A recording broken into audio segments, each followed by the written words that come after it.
ටිකක් ඇවිල්ලා ඔය පව් කරගෙන ආපු වතුර ඒ ආතනින් තමයි යන්න බැරි උඩරිම වතුර වැඩි එතන.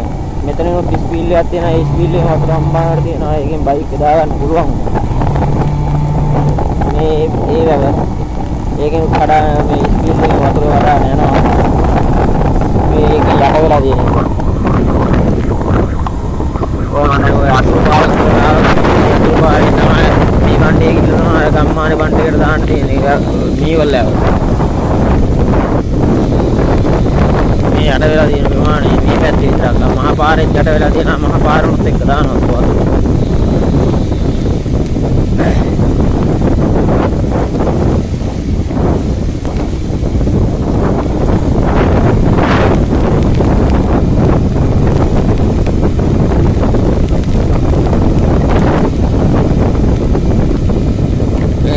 වෙන්නේ වතුර ආහාරයෙන් යලක් තියෙනවා. ඒ ඇලෙන් ඔක්කොම පිටාර කරලා තියෙන්නේ මේ කුඹුරු ඔක්කොම යට වෙලා තියෙන්නේ.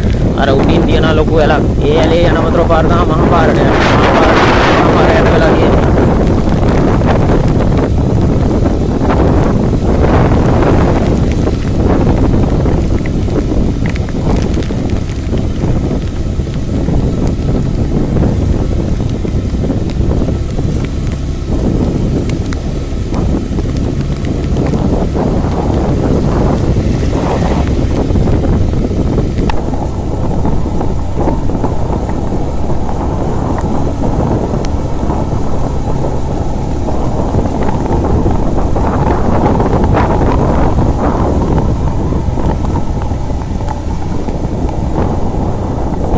කියපු තැන ඕලෙන් හිටන් බයික් එක දාගෙන ආවි අතෙන් කරගෙන ඉතින් ගන්න බෑ.